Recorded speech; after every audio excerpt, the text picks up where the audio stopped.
Good evening once again, everyone. I am Alex, Hello. here with the illustrious Ryan. Here to talk about episode, what are we at, 5 now, of Survivor Winners at War. So 5. So much happened. The partial edge of extinction level end of a dynasty. We'll see what happens there. Ryan, what did you think? Overall, I don't, it just wasn't my favorite episode again. I don't know. It, I'm starting to think, and I never want to be that guy, but I like in my head, I was like, maybe I didn't like it as much because I'm still really like invested in these characters on Edge of Extinction, and I didn't get anything from them this episode.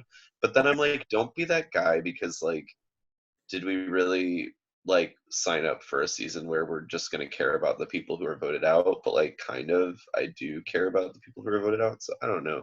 But There's a, overall it was good. I had some really good moments, some really strong moments from Sophie, which I was here for. So I'm that was kind looking of my take. at How did you feel about it? Um, I felt I enjoyed this episode significantly more than episode 4, episode 3, and maybe even episode 2. Just because I think there was a whole new energy, just like when the tribes first formed. And it seemed like, oh, this is going to be the core of the red tribe, this is going to be the core of the blue tribe. And then watching those tribal councils just weren't as exciting. Like watching the stuff that preceded Tyson getting voted out wasn't that exciting for me. And as unexciting as the proceedings prior to tribal council this episode was, it was still fascinating from like a historical survivor situation. We haven't seen anything much like this before. And then seeing who went home was kind of like, wow, I saw that coming but didn't see that coming. So a lot of feathers in the air because this week, well, yeah, diving in, where should we start? I feel like I mean, we have like an emotional moment from Yule talking about Jonathan Penner and his wife and her journey with ALS, which Oh my is god. very touching. And I don't want to sound like at all insensitive because I think it's really important that Yule mentioned that on TV. Um, that being said, I don't have much to say about it. It was nice to get that human moment from Yule, but I think the episode kind of really started with the tribe swap. Um, I have a bit of an issue with they like bring them out to this island and Jeff's like, when you first came here, this is where the game started, and I split you into tribes, and here I'm going to split you again. And like that's not my issue. But they go to this island and there's this big like aerial shot and it's like Survivor 40 winners at war. All on like it looks like ripped up loincloths like thrown together with like random dyes on them. And I'm like, y'all couldn't afford a logo like a big ass Survivor logo, Matt. I don't know. I gotta It be honest, like doesn't Fiji give them back like 50% of what they spend or something like that? it's got to be something like that. It just makes me think like I've been like in the mindset of I'd love to go on Survivor. Apparently it's time to put that application in because they're running out of money to do that show. I don't know. I have no idea. But Now's your chance. right, exactly. It's like the show can't be around forever because CBS is like we could put more money towards this, or I don't know the inner workings of CBS. It's just fun. Um, so we had the tribe swap, which I always get super antsy around tribe swap times because I always feel like there's always the chance that a really good player is just gonna be down in numbers and not be able to save themselves, or sometimes it's just like the character that you really wanted to leave like gets mixed up in the shuffle and then they're safe. So I guess should we just go tribe by tribe with how Yeah, these broke yeah. up? Okay. So the first tribe that we have formed is New Sele, and on that one we have Michelle, Wendell, Nick, Parvati, and Yule. So what's your like first take on this group? First take on, it seems like they're going to be a very decent tribe challenge-wise. Because Yule's a comp beast, Parvati and Michelle both seem to be very active. Wendell obviously was a physical presence, and he seemed to have been handling or helping with DeCall's puzzle performance in a number of different episodes. Nick is kind of just there. Nick is Uh, there. Again, it's kind of like Nick started talking off the episode, and I was like, I completely forgot they parachuted Nick in for episode 4, and he's still here for episode 5. What a lovely surprise. Why is he there? I don't know. It's interesting to see how the tribe dynamics might work. What did you think about the whole Yule's wife being a fan of Parvati, and then the whole Michelle and Wendell love situation? The You know, crazy moment of Nick being like, "You were my high school crush, Parvati." there were some cool moments I felt on the Blue Tribe, but almost none of them had anything to do with like Nick or Wendell. Like I got a lot of good stuff from Parvati on this. Like she was doing a great narration job talking about how Adam was being creepy and like Wendell was like completely shut off and not giving her anything, and then Yule's wife loves her, so she's like, so there's that.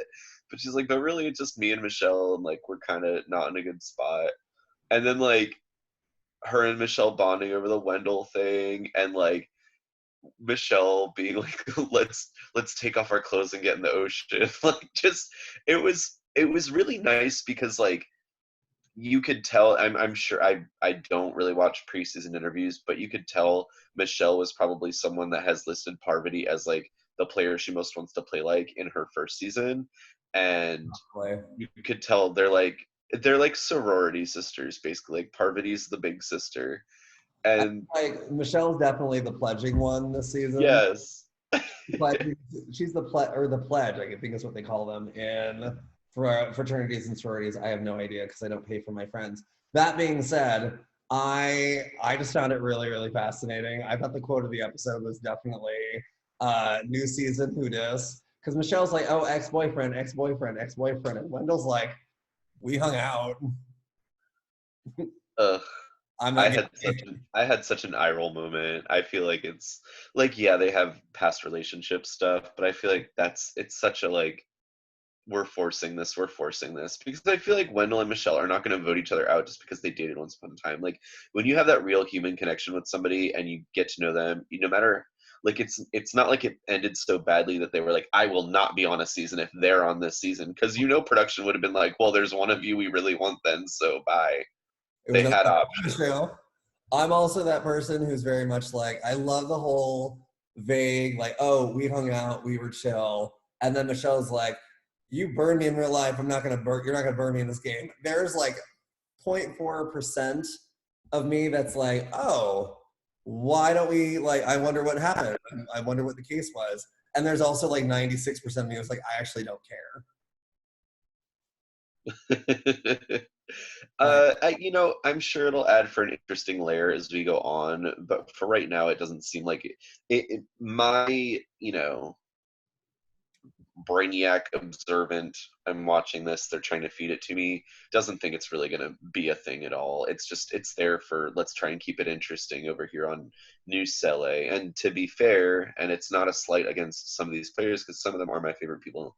Some of them are some of my favorite people in the game. They're not a very interesting tribe. They're not the biggest characters. yeah, So none of them really are. And all I can really say is I wouldn't be shocked if that's part of why Parvati kind of became the narrator of Cele. Because we haven't really seen a lot of one-on-one interviews with Parvati this entire season. Episode 1, we got several. And I think like episode 3, we might have gotten one. And yeah. that was basically it. So it's nice to see her back in her role of being the Greek chorus and saying, these people are stupid, so I'm just going to play with them like they're stupid. So it was nice. As a person who was not a huge Parvati fan, I enjoyed seeing her getting more airtime this episode, and that's just part of her charm. Moving on, we had Yara. Yara is the brand new tribe. Yara is green. Yara's tribe, and that is Boston Rob, Ben, Adam, Sophie, and Sarah. Mm-hmm. So Yep. what did you think about that link or amalgam of players?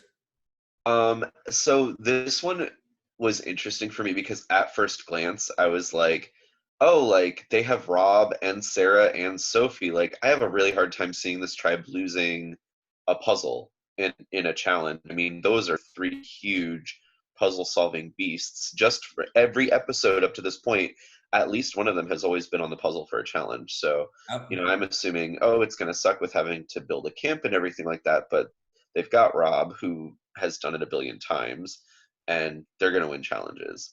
Granted, they have Adam, who, gravity 1, Adam 0.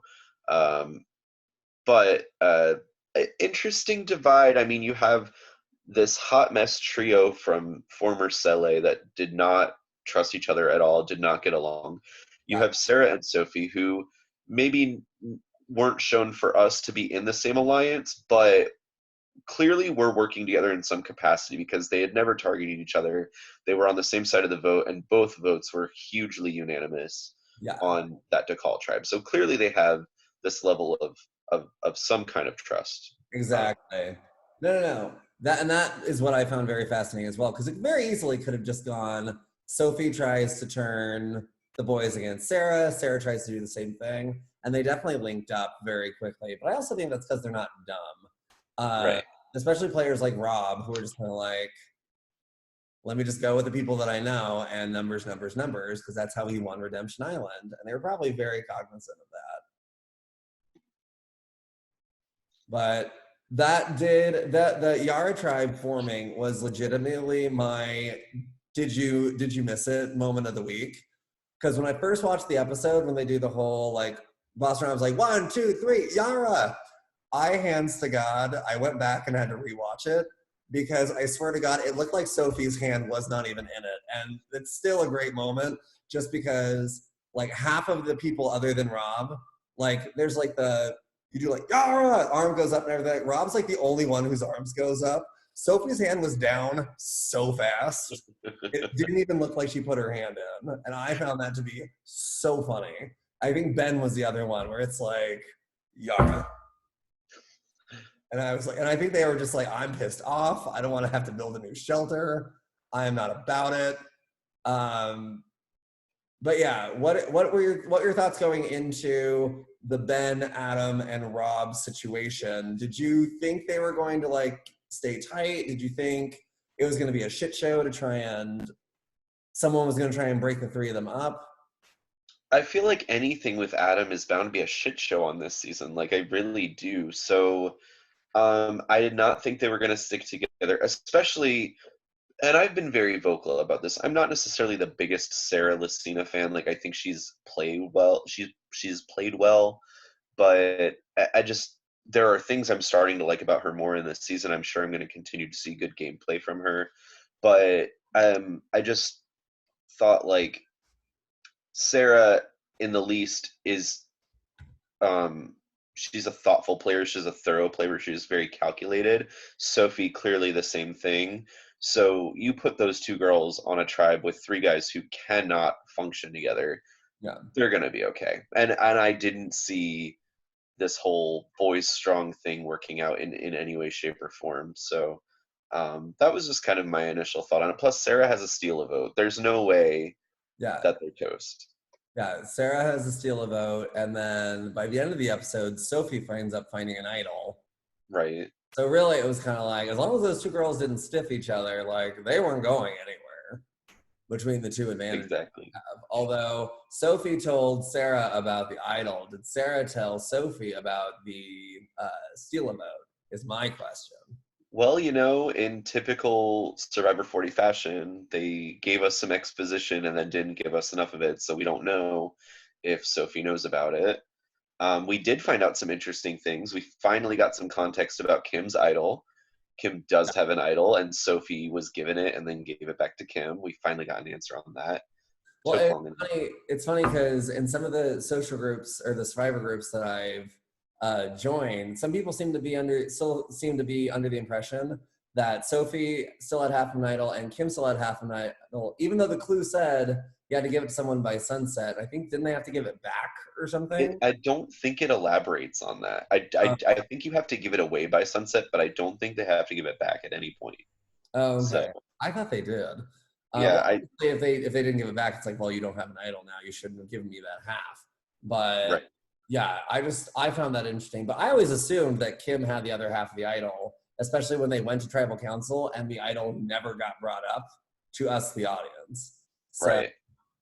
that I thought was very interesting. So moving over to the new Decall, New to call. we We've have got Kim, um, Sandra, Denise, Jeremy, and Tony. Tony. How could I forget Tony? So this tribe is there's a lot. There's a lot going on right now. And by a lot, I mean a lot of advantages. Holy crap. Oh my gosh, the only person without an advantage right now is Tony. Is Tony. Sandra has an idol, although I think it's expired by now. No, I think it's good for her first three tribals, I believe. I kept hearing that it was good for the first 3 tribal councils, period. Oh, I maybe Oh my god, a scandalo, because she's only been to 2 tribal councils. right. Yeah, I think it just said the next 3 tribal councils. It didn't necessarily say your next 3 tribal councils. So I don't know. I have no idea. I guess we'll find out. But Yeah, yeah, Sandra has that idol, whether it's expired or not. Kim has an idol that we now know of for sure. Denise has an idol. I know. Jeremy, Jeremy can sit out of a tribal council. yeah, safety with no power, and then Tony's just kind of there. Right. So it's like, could we pause if DeCall goes to tribal council? Are we potentially going to see a Tony in a Sari Fields kind of situation where Jeremy bails out, Sandra plays an idol, Denise plays an idol, Kim plays an idol, and then Tony's just the only one there? If that happens again at any point in Survivor ever, I'm gonna vomit. But and I don't care about Tony. Like if it were to happen to anybody, it would be better off him than most of the people I'm rooting for. But with that being said, that advantage gate does not need to ever happen again. Like I'm just over it. No, and what's funny is I feel like the producers and Jeff Probst like live for moments like that purely because it's like, can you believe that happened? Can you believe? Like one of those things like, oh my gosh, what a moment. And it's just like, I'm sure. I Is it feel like though? you would think they'd be like, well, maybe there shouldn't be like 5 idols in the game at one time. And you think they'd like Right. breaks on putting so many darn advantages in there. And they're just like, nope. I can't wait for the season. I swear to God, it's going to happen where every single player starts with a hidden immunity idol. I can't I'm wait. sure it's on the way at some It has, point. it has to be in the books where it's just going to be the first tribal council, 6 people get paranoid and they all play an idol. And then it's just down to 2. I mean, that's the thing. Like, if I was at a tribal council and we were all going in on someone or split the votes, but like in a certain manner or something, even if I was confident, if one of those people plays their idol, I'm playing my idol because I don't know. You could be the one. Who I they are? have played in a live game before where I got swap screwed and I still didn't have the most votes and I got idled out. Ah, So that's the there worst. are times where having an idol, you play it if someone that you're voting for plays the idol, no matter what. So that No, might happen on New to Call. the, Um, the thing about New to Call that just broke my heart is I was just like, why is Denise in the numbers minority? This woman cannot catch a break in anything. right. Or can she? Because really quickly we see that Kim, who knows that she was not in a good position. I mean, regardless of how she felt, I think Kim has enough perception to know she probably was the next person out on Old to Call. I hope. Oh, I I, hope so I too. love Kim. I'm rooting for Kim. And the idea of Kim and Denise possibly working together makes me moist. So I'm very, very much hoping. And as much as I love Sandra, and I think Sandra is amazing, Queen will always stay Queen in my heart. I would kind of live for a moment where Kim and Denise work together uh, Yeah. in any capacity. So, um, I with, mean, I'm oh, really thinking this is going to be the point where we lose Sandra this season because it's just five is it's hard to hide with only five. it's really hard to hide with only 5 people. And I had a friend made the point she doesn't like when they do 3 tribes of 5. I actually do like it because I feel like it's my friend made the argument like, oh, when there's more people, there's more room to run around, there's more room to like point the fingers. You don't really get that when there's only 5 people. Usually within seconds, it's like, nope, this person's gone. And usually it tends to play out that way. So we had the immunity challenge next. Yes. And Um, some interesting stuff going on. I mean, it was a pretty run-of-the-mill immunity challenge. There was this great moment where Yule like rolled down the cargo net, but like I guess at some point they were probably either instructed like once you start to roll, you can get back on your feet or something, because most of them did this like roll once and then stand up and run down the cargo net. But Yule apparently decided he was just going to barrel roll the whole way, and there was a point right towards the bottom where he full on like headbutted the ground through the cargo net, and it was almost my did you miss it moment of the week, but it wasn't. But if you rewatch the challenge, which there's no reason to go rewatch it, but if you do, check out the moment where Yule headbutts the ground through the cargo net, because it was fantastic. But I have to look for this. It was wonderful. We get to this cool color puzzle, and the some of these pairings for the puzzle are a little surprising for me, um, because a lot of them are people that haven't been on the puzzles for most of the season. I mean, we have Sandra on a puzzle, which she's done one before. We had Sophie on a puzzle, which she's done before. And then I don't think any of the other normal puzzle solvers were on them, but I could be wrong. Um, Who was with Sophie? Was it Adam? it was Adam, which why would you do that? We're not gonna Like, talk about it because you have I'm just Boston gonna Rob, who is acclaimed for puzzle solving, on your tribe. You have Sarah, who has been great at solving puzzles with Sophie throughout the season, and they put Adam on the puzzle. I was just completely shell shocked, and clearly it was a bad decision because Rob was yelling at them the whole time, trying to direct them on how to do the puzzle. it really begs the question because I'm just like I don't understand why. I think I don't know. I have to go back and double check. But I'm like, has LA won a tribal immunity where Adam has been on the puzzle? I'm I not. don't. I don't even think he's been on the puzzle yet. I think this is Has his he first not? time. Huh? I could have swore that he has, and maybe it's only once, and maybe There was one where he had to solve like that 6-digit number code where there could only be 3 options. yeah, And bless his heart. Yeah, I found that interesting. I honestly just want like the at-home like puzzle kit because I feel like that puzzle in theory just seems like I almost wish they'd show us the entire challenge because sometimes I wonder if they just start to finish figure out that puzzle in like 2 minutes. yeah, And it's like they I have to don't. make it seem like the challenge lasts like forever. But yeah, I find that interesting. The whole puzzle situation with the four sides and everything like that. Yeah, I mean, it was only a 4-piece puzzle, so I feel like the key is just figuring out.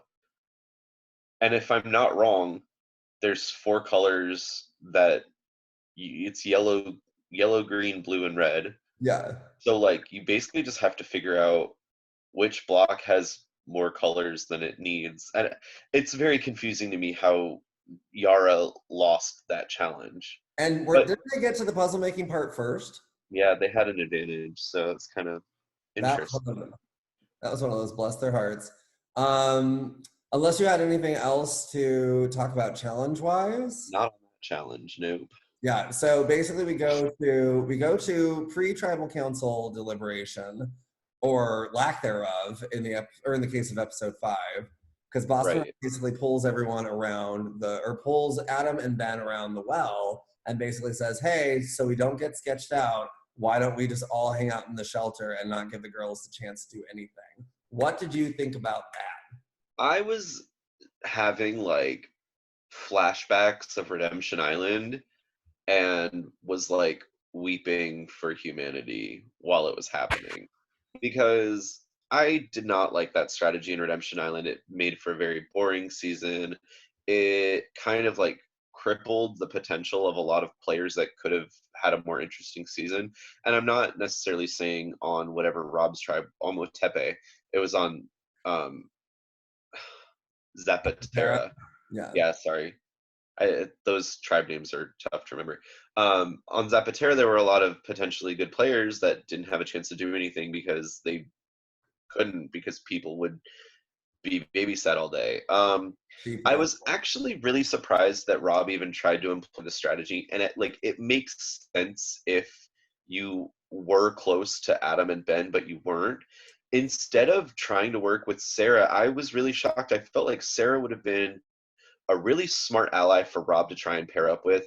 Yeah. Sarah loves Shields. She always talks. I mean, if he had watched either of her seasons, and maybe he hasn't, she talks about having a shield a lot Yeah. in the game. And I'm really shocked that Rob didn't try and be that person for Sarah, because no one else on Yara is going to be a shield for Sarah. Sophie's not, Adam's not, Ben's not. They all look like less threatening players than Sarah. So right now on that tribe, Sarah is going to come into the next swap or merge or what have you looking more threatening than the people that she's coming with. I Um, agree with that. I also just think that I don't think it's in Sophie's best interest just yet to try and turn on uh, Sarah, yeah, which, I think the only way that she would like be smart in doing it is if they took out Sarah next episode, and then if they went to tribal council and it was just her, Ben, and Adam, she just play her idol and vote out one of the two of them, which is fine, I guess. But it's like, why would you purposely put yourself in a situation where you may have to play the idol? So I don't see Sophie going for Sarah, but we do have this interesting dynamic where basically the Yara tribe is just sitting around camp and nothing is happening. it's terrible. I It's the absolute worst. It was literally Rob Mariano taking the show that he loves and that has made him, for a lot of people, I can't say a household name like nationally, but just Survivor players, he's like one of the be all end alls, and took the game of Survivor and basically said, hey, don't play Survivor. Right. Well, and they called him out at tribal council, which I thought was appropriate. I mean, Sophie really was like, it was bullshit, and she said in her conversation with Sarah that Rob was being an asshole because, like, he kind of was like, he was just like, nope, you're not allowed to play. Sorry. No, we But have conversations and I think it was really just it was a failure on Rob's part. I mean, like I had mentioned with him, he should have tried to work with Sarah. You also have a very blatant opportunity to come into this swap and go, no, Adam and Ben were in the numbers. Yeah, they blindsided Adam with the vote against Ethan, but that was a shot against one of the two people on my tribe that actually wanted to work with me. They were trying to weaken me. All I have in this game is Parvati, and now I have you guys, and I want to go forward with this. So he could have said that. Maybe he tried to. It doesn't seem like he did. it didn't I seem like he tried at all. the first thing I would have done when I got to that tribe was sell Adam and Ben down the river. They're with Old Sele. They're always going to be with Old Sele. You got to vote them out. Like, Yeah. and if it happened, we didn't see it, which is disappointing. But we Yeah. did get some really great narration from Sophie this episode. I really liked the stuff that she was telling us. Oh man, Sophie, and I'm sorry. I know there's so many people like in the group. It seems like the majority of comments about Sophie are constructive, if not negative. And for me, Sophie's playing a fantastic game, and I feel that a lot of the reason why a lot of people don't remember Sophie is because Coach was the star of her first season, and the majority of the time was spent focusing on Coach. But Sophie was in it. She was in the core of that alliance, and when she needed to, she took out people that she needed to take out. So, and the fact that she's come in to this season and is completely holding the reins to a lot of the scenarios happening in the season is a complete surprise, not to me. Right. I'm not the least bit surprised because I knew going into the season that Sophie was going to do amazing. So the fact that she is, I'm just like, yeah. So we get to the vote and it was unanimous for Rob, wasn't it? 4-1 with one vote for Sarah. We did have my did you miss it moment this week was at tribal council when they're getting towards the vote and Rob has been going off on this whole kick about uh, lock it down at camp to make sure no one flips and stuff like that, and Sophie says that you can't play the game that way, and Rob said people together sticking together works because it's like what he did in Redemption Island or something like that. And Sophie makes this hilarious face like that he can't see, but she's basically like right at the Wait, what did and that look like? I was like, God, I love you. It was so funny. Um, Ugh. I have to call out at Tribal. They're trying so hard with Adam. Why is there this running gag of Adam being a klutz? Like he can't put his torches into the hole with the urn. He couldn't put the lid back on the urn this week. I'm like, what is the point of this? If he's not the last pre-merge boot, I'm gonna punch something because they're making him look stupid for no reason. And they don't need to do that because his strategy is not seeming the smartest right now. Yeah. So I think with Adam, and I swear to God, if he wins season 40, I'm done with the show. Hands to freaking God. I refuse to Because believe it. I think the editing or the edit and the story that they seem to be wanting to tell with Adam is like this. I think he's gonna like slowly but surely come into his own, kind of like Ian Terry on Big Brother. He's gonna have like this mature moment where he like goes in and he starts telling people how it is and he's still not voted out. And I'm just like, usually when someone makes a comment like, "Oh, Sophie is nowhere near the player that Rob is," and I'm like, and yet she's still in the game and he isn't. Okay, but I feel like Adam's going to go to the end, and people are going to try and play that whole, well, Adam made it to the final three twice, and I'm just going to sit there and go, Adam made it to the final three twice because he can screw up in ways you should never screw up in Survivor, but he's always got 4 people around him who are bigger threats than him because Adam is not a threat because Adam is not the greatest at this game. Right. And that is the nicest that I can put this because I have tasked myself to be nicer when I am being constructive about players that I am not crazy about. Holy crap, watching Adam is like watching, actually, I'm done. Yeah, I can't say anything because I don't have something nice to say about it. It's just infuriating. Yeah. And And I don't understand the clumsy edit. It's just so weird to me. yeah, it's kind of like, I feel like he's getting like the Nor edit, like he's kind of there. And I swear to God, if he makes it to final 3 and even gets 1 vote, I'm just going to scratch my head and go, but why, how? I don't want it to happen. Yeah. I'm slowly reaching the point where I'm like, I feel like if I met Adam, or even if I played in a game and Adam was there, I'm sure Adam would be the person like, I love you, and let's talk about everything in this life that brings us happiness and joy or frustrates us. That being said, I am not touching you when it comes to an alliance.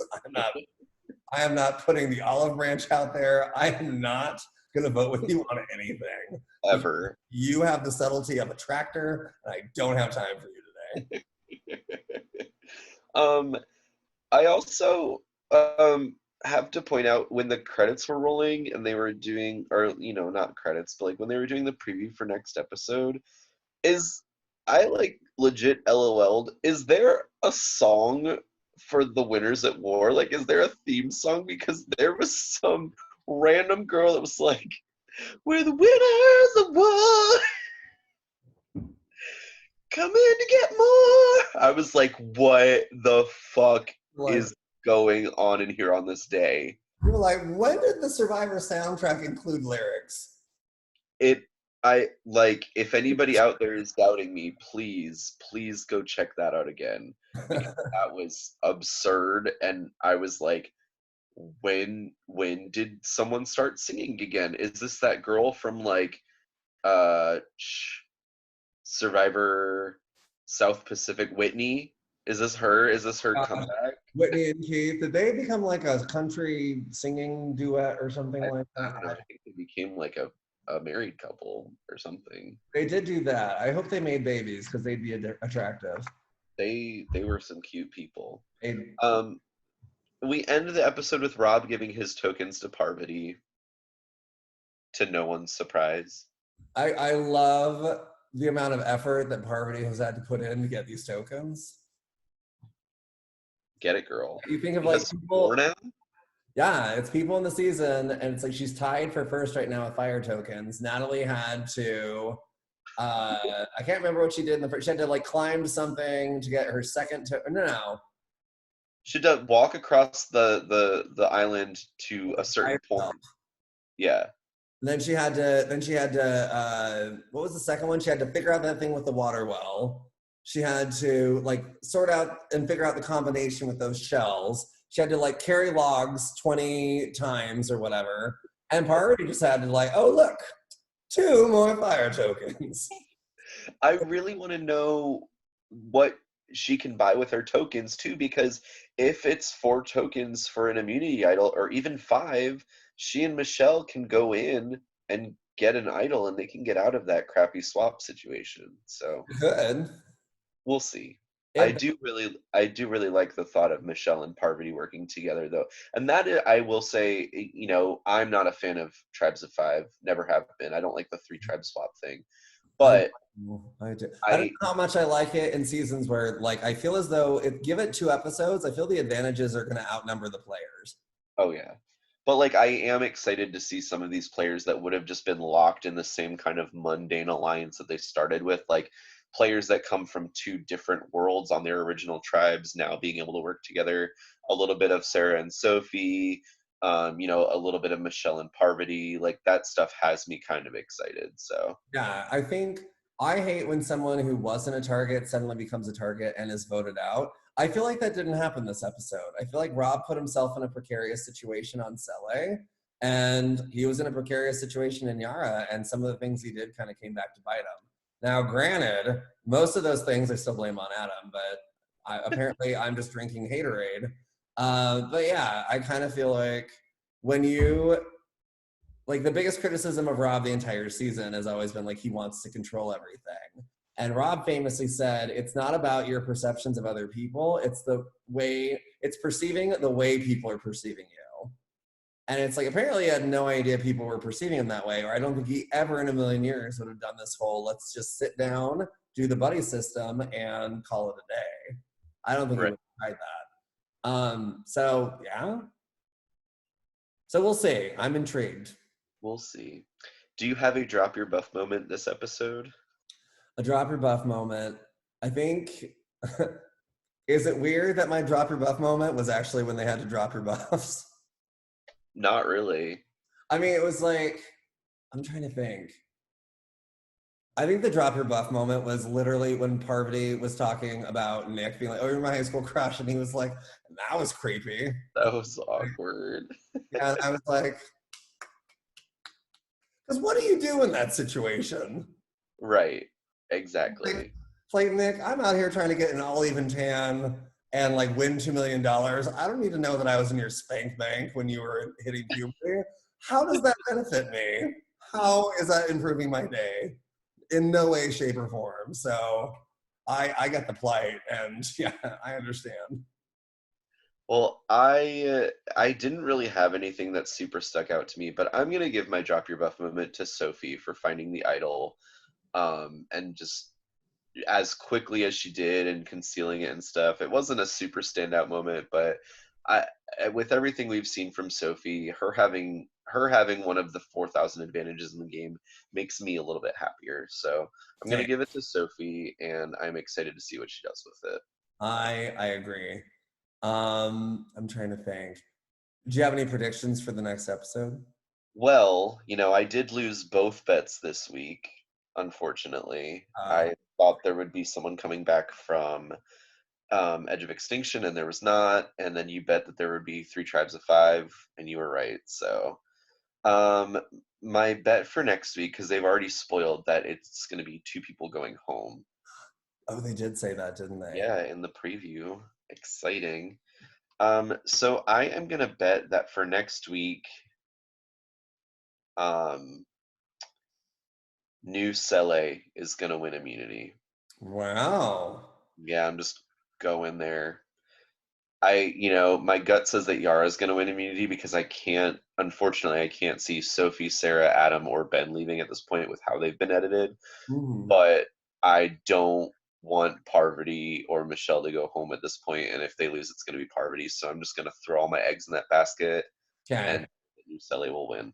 Well, I don't want to default to my a man's gonna go home, but I feel like since it's a double elimination episode, I'm gonna go super ham and say I predict 2 men are gonna go home next I episode. hope you're right. I wouldn't be mad if 2 men went home. I feel like other than maybe the only male that I'd truly be devastated to see leave, I'd be bummed to see Yul go. I wouldn't. I would not like to see Wendell go. Outside of that, I'm like Nick, Ben, Adam, Tony, and Jeremy I'll put like in the middle. I wouldn't like to see Jeremy go. So yeah, but any of the other four, I'm just like, I might miss you, but probably not. Yeah. Is Yeah. there anybody that you're really worried for? Like, in the back of my head, I kind of have this fear for Denise right now because, like, she's with Jeremy. Kim seems interested. She's got an idol, but all of those things are enough to give you enough sense of security to think, oh, I don't need to play this idol. And there's a very possible outcome where Kim, Tony, and Sandra do stick together, and Jeremy is a really good shield to hide behind, and Denise just gets the axe, and I hope that doesn't happen. I legit have been worried for Denise like ever since episode 1. And unfortunately, the edit that we're getting for Denise, I don't see her in a position where I think they're in any way, shape, or form, she goes to the end and wins. Yeah. And that's just the power of editing. And it's like, this is why I'm like terrified that Adam's gonna win, because I'm just like, we see way infinitely more of him than we see of anybody else, save maybe Boston Rob. And I'm like, Adam, you're not on Rob's level. So, and that's not his fault if that's how they're editing it. But they do it that way. So it's like once they get to the end, and even if they win, it's just like, oh yeah, they were doing all this stuff from the beginning. And I'm like, yeah, I know. That's why I'm upset that he won it. But yeah, enough bashing of Adam. I'm intrigued. I like you, I am worried for Denise, because I feel like if Denise were to go, it'd just be like, oh, we haven't really seen what she's been doing this season anyway, so she wasn't playing the game, blah, blah, and blah. So, Right. I mean, in the back of my head, there have been moments where you've had like people who have saturated the edit that don't fit into any of these boxes. And I'm thinking of the original Edge of Extinction, where we had players like David and Aubrey and Wentworth, who are all returning players, and they all saturated the edit a lot, which obviously they would because they're returnees. But none of them came back from Edge. None of them made the finals. None of them got super close either. So I'm hoping that maybe Adam is just their go-to narrator, and if he does go soon, I'm hoping it's not that, oh, he's the one that comes back from Edge, because I mean, we're going all in for Natalie right now. Natalie's got to come back from Edge of Extinction. right, as rewarding as it would be to watch Adam get voted out twice in one season, a la Ozzy. No. No. I was gonna say, I feel like somehow magically they're gonna try and turn the magic and make me fall in love with Adam. And usually the people that I criticize for strategic purposes, I maintain, even if it's like, oh, when I was a kid, I was a bullied. I'm that person that goes, I'm so sorry that happens. That sucked. That sucks. I can relate. That being said, I hate your gameplay. Bye. That's one of those ones, like, I was so heartbroken when we found out about his mom. That being said, when he pulled that out at Final Tribal Council, and I think he won unanimously, if not close to it, I was like, I'm sorry. Anyway, I'm going to stop talking about Adam. I think next week I'm going to predict that I'm not going to say anything about Adam, because I just can't keep myself from it. I hope next week there's nothing to say about Adam except maybe that he gets voted out. So you're so polite and controlled when you say constructive things about people. I get too emboldened and too impassioned. So Just not a fan, and I'm not hearing anybody else say that they're loving what they're seeing from him either. So, but like I said about Ben, I'll go on record and say it for Adam too. Prove me wrong. I said it for Ben. I said it for Nick. I said it for Adam. So far lately, Ben has not been rubbing me the wrong way. He's well, not I doing feel great, like we haven't seen Ben do anything in like 4 episodes. which is better than doing the wrong things. So, That. Anyway, thank you again so much for joining me. of course, Okay. thank you for having me. Absolutely, always and forever. Thank you guys for watching. If you have any comments, by all means, feel free to drop some. If you agree with things that we have to say, by all means, let us know. If you disagree with things that we have to say, feel free to let us know even better. Yeah, we'll be doing a double post because we filmed so late for last week and then we didn't get it posted onto YouTube. So yeah, if you guys get 2 episodes in 1 week, what? Holler. Holler. All right. Thanks, guys. Thank you guys.